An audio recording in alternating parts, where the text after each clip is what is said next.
it is me, the lady with the issue of blood again. This is the same day. I have just regrouped, and I'm no longer a bunnet baby, but I have a head wrap going. So, and these things, if you see this was a scripture I had up on the wall. Let's start out with this, since I'm going to take it down like that yellow. It's 2 Peter 3:13. Nevertheless, we, according to his promise, look for new heavens and a new earth wherein dwell righteousness. That's fabulous. I love it. I'm going to take it back up right here. So, about this issue, about this topic with the issue of blood, on this channel, we're going to be discussing sex, 1. 2 is going to be the characteristic of the father, and 3 is going to be the purpose, the true purpose of the son. One moment, I think I can fix this light situation.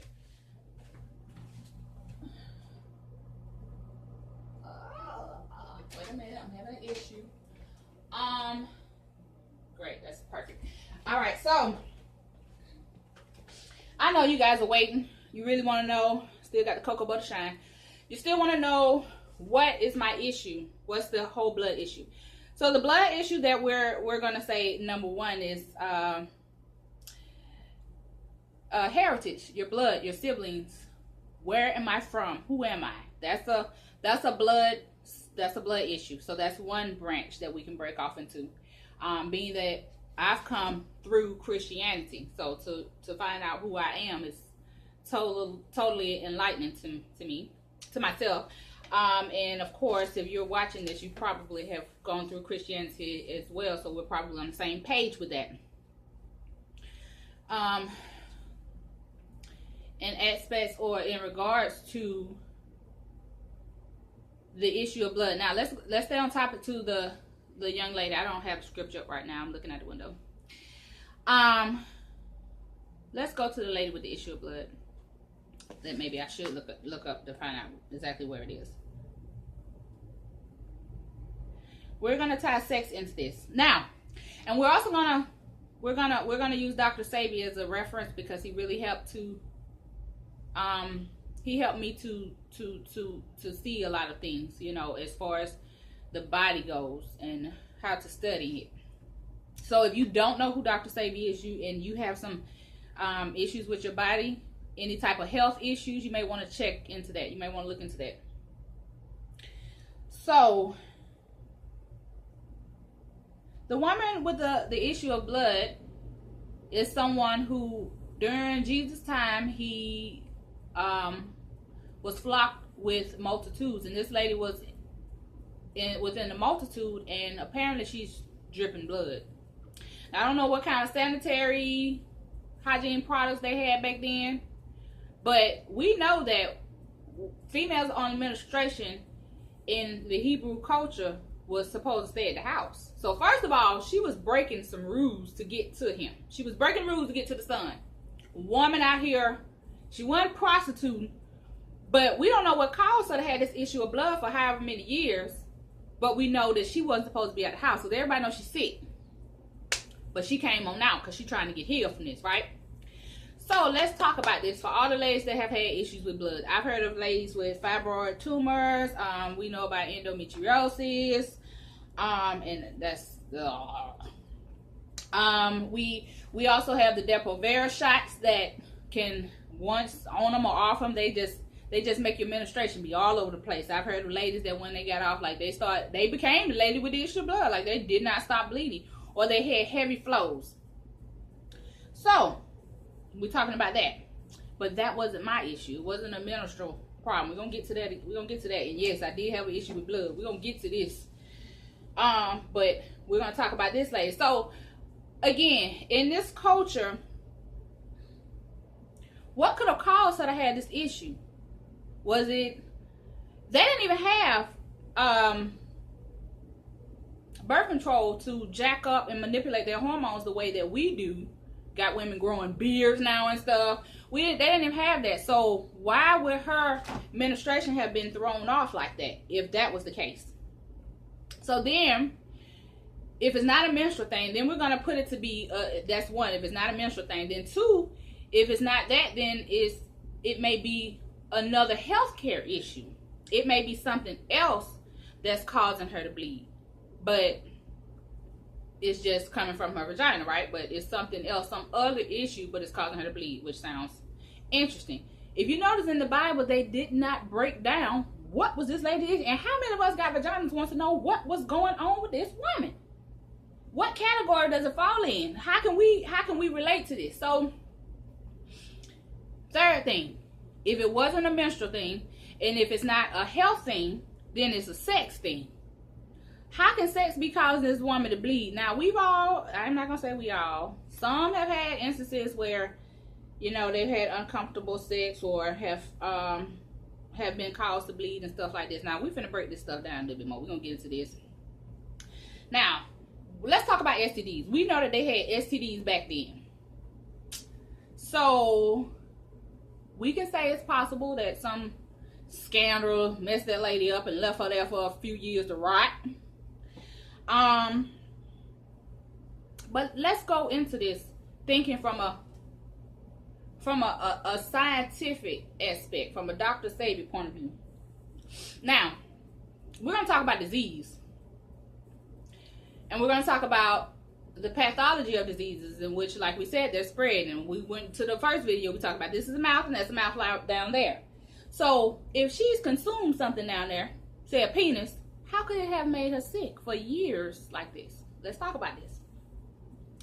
I ain't even found the scripture on it yet, and I'm so sidetracked. I just got to dive right off into this. Sorry, y'all, my heat is coming on. So, we know that sexually transmitted diseases are those that are venereal. You catch them from your genitals, and they cause problems in their area.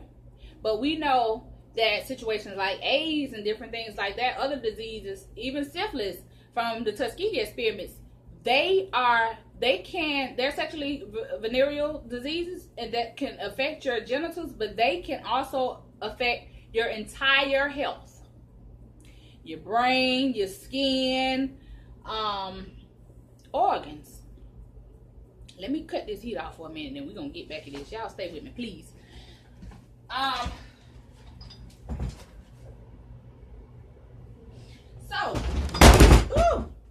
stay having too much going on. So, back to the topic at hand. Let's talk about diseases. Jaundice. Not jaundice, that's a symptom. Hepatitis. They have all these commercials out here about hepatitis now, and there's the A's, B's, and C's and stuff like that. Now, this is a disease that attacks, when it gets in your system, it attacks your liver. That's the organ that it attacks. It attacks, but it can be passed sexually, but it's not attacking the genitals. This is a major organ. So, personally, I have had experience. I knew somebody that did not know that they had hepatitis, and this person had started changing colors. Jaundice is that, where you had to take on that yellow tint, and your eyes have a yellow tint. And I remember seeing them, and the Lord, He gives us discernment, and the world has diluted our insight so much that a lot of times your first mind, that's Him speaking to you, and He will put words. Discernment sometimes is that first word that come across your mind when you see people. Have you ever met somebody, you ever seen diabetes, you be like, wow, am I judging them? No, the Lord judged them. He's telling you the spirits that's on them. Sometimes people have a lot of them. Sometimes they have lust and jealousy or bitterness. Sometimes they have sick spirits on them, and you see it, but you try to fight against that and get to know them. But deep down, that's what they have, and they may not even know it. You know what I'm saying? But you looking at the symptoms, and your inner person is smart enough that then registered all this and say, oh, this person has hepatitis because they're turning yellow. But you like, no, that's what it was. So, yeah, they got treated and they're fine. And I'm not gonna dive off into that right now. But my point is, this particular person, I know for a fact, it's sexually transferred. Now, this is the thing. Chlamydia. I have been seeing. I've researched a lot of stuff on the internet and it's YouTube. I've seen personal stories and different things like that. And I know certain stuff is on the move. Like the beast don't split, these diseases is on the move on your ass. You better be looking out. But basically what it is a very aggressive urinary tract infection. Now, I remember back in the day, men was talking about they was burning. Gonorrhea seemed to not have a lot of symptoms in women, but it seemed to have some bad symptoms. It seemed to show up in men as burning and painful urination. So I suppose it caused what was like a urinary tract infection in men, but chlamydia, men seemingly not aware, but women, excuse me, it seems to be giving the effect of gonorrhea. That way it had, where in women gonorrhea was like, they didn't even know they was having it, but men young boys was telling their mama they burning, they were going to the doctor. But with chlamydia, it's the opposite. It's young men did not know it was like the silent disease for them, but women was lined up there, and it was at doctors, and they there where they men like, come on in, because we finna get this fixed. So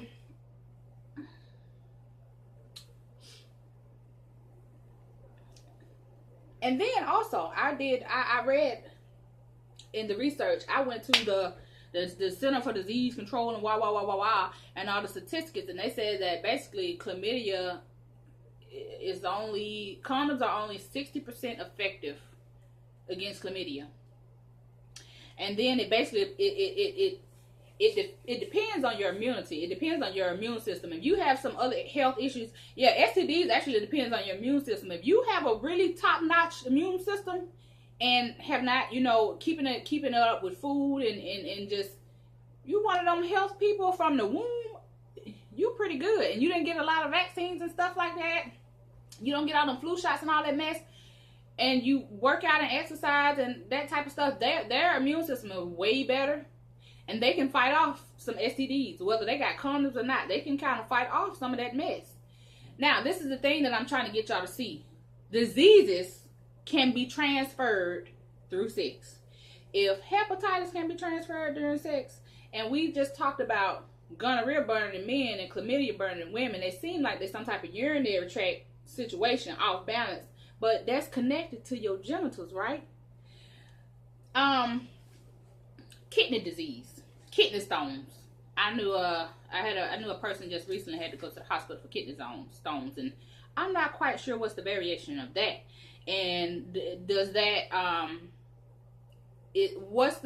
what is the parallels or the comparisons or differences between kidney stones and kidney disease? But my point, what I'm saying is, I'm pretty sure that kidney disease can be passed sexually, and kidney disease affects your kidneys, right? But I'm pretty sure that this mess can be passed sexually, just like a liver disease can be passed sexually. A kidney disease can be passed sexually. Now, ain't no doctor finna sit here and tell you that, because ain't no money in that. Ain't no you being a chronic patient coming. All this stuff that they got you running around crazy trying to figure stuff out, they're not finna tell you that.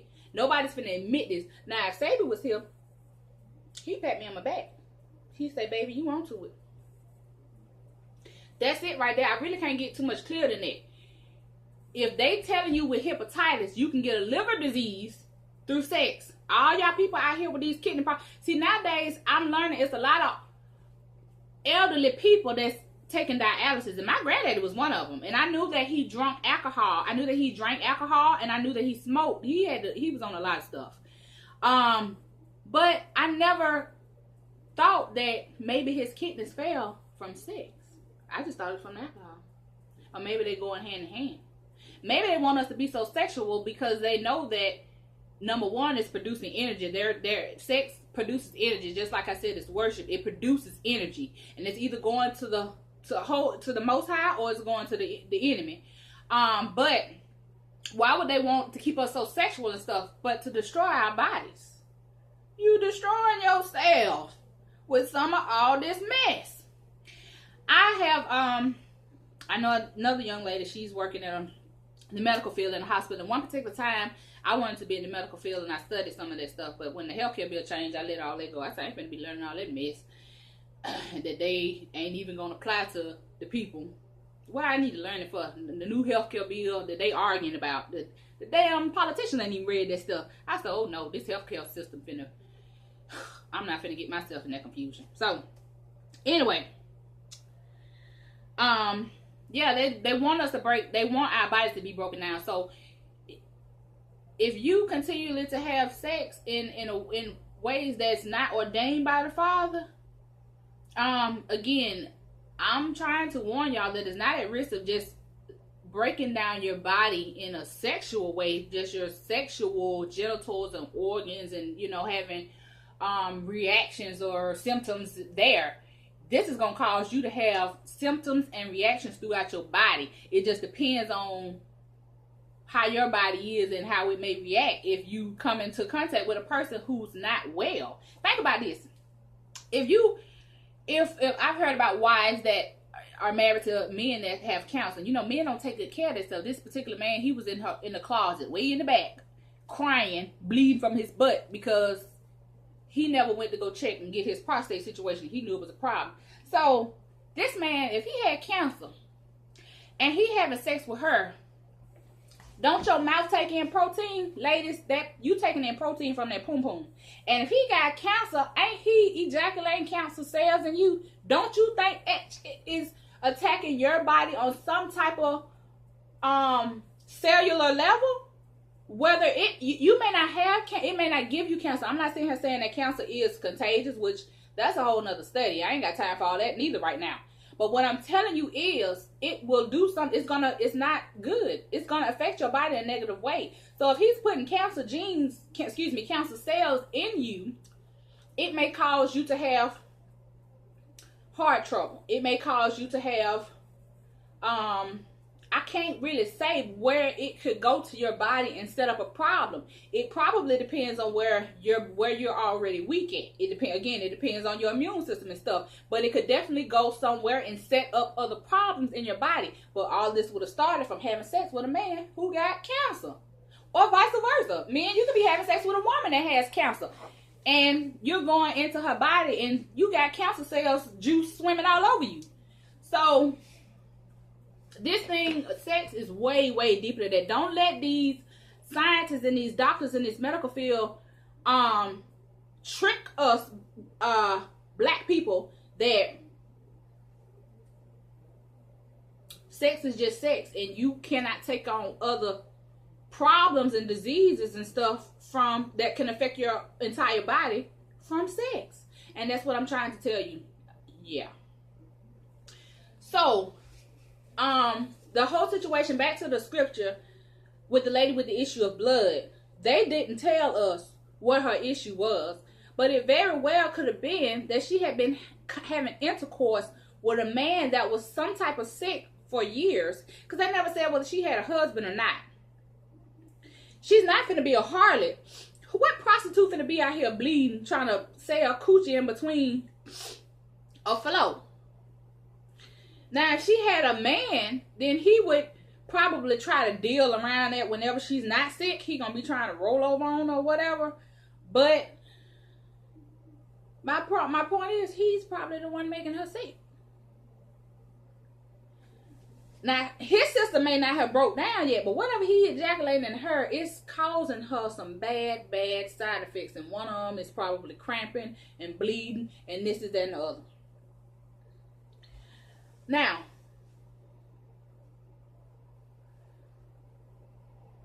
I really don't know where to go from there. I really just have to, just gauge and see where a lot of problems is. Let me just tell you a little bit about myself first. As representing the lady with the issue of blood, you have to know some things about yourself. I actually weakened my kidneys when I was younger because I used to hold my pee. Did not go to the bathroom.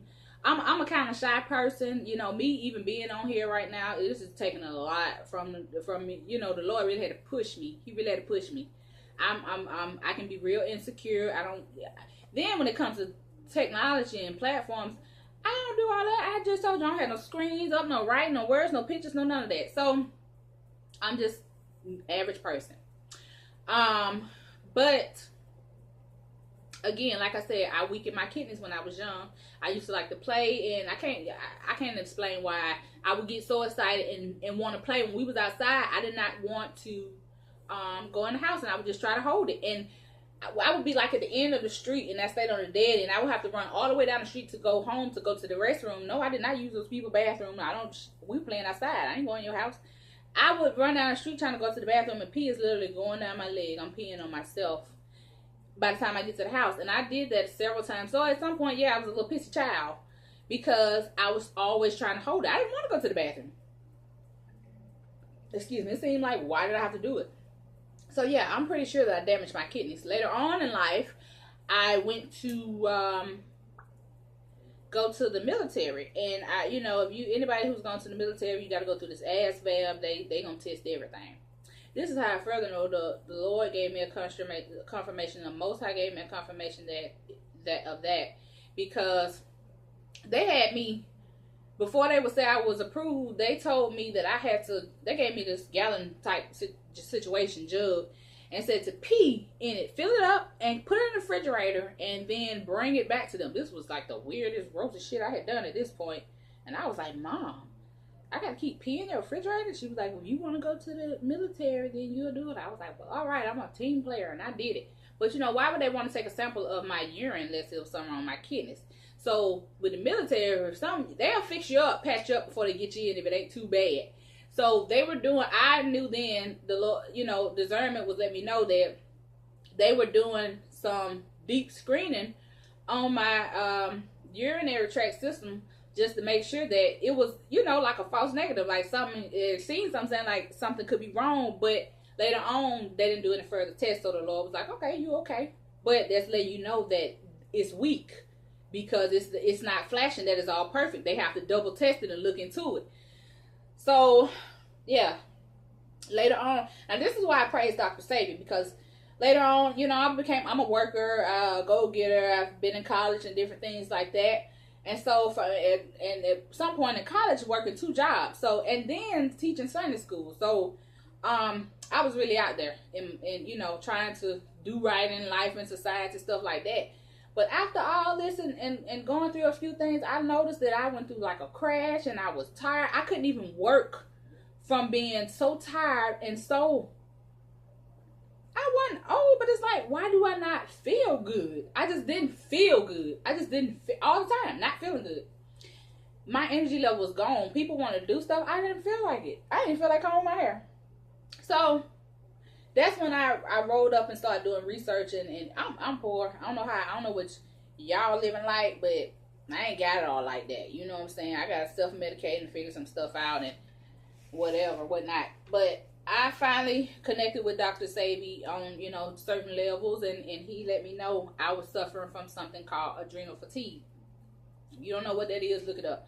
But do know that your adrenal glands sit on top of your kidneys. So that's a whole, if I just told you I did something, my kidneys ain't that strong, then I just tell you glands on top of them ain't that strong, so they let you know right there. I'm way off balance.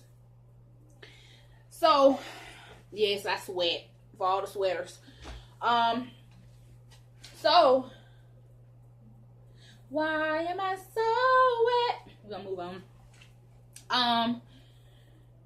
So yeah, that let you know right there that I had some issues going on that totally wasn't even, what does this mean, or how do I fix this and stuff. So going on some of the Dr. Sabi stuff, I really tried to boost my pH and stuff like that. I know one of the things he was talking about was sea moss. So I didn't get sea moss. I actually got bladderwrack. But when I tell y'all that stuff brought me back to life, what I did with it, I had got some cream of chicken soup, and then I washed the bladderwrack. It has like a grain. You better be careful of the grains or whatever. I kind of try to wash it to get out any sand or whatever, and then I mixed it with the chicken soup. If you know anything about sea moss and bladderwrack, it has a strong fishiness or whatever for the iron and protein. But when I mixed it with the chicken soup, it was it was kind of better, and with some crackers, it was pretty cool.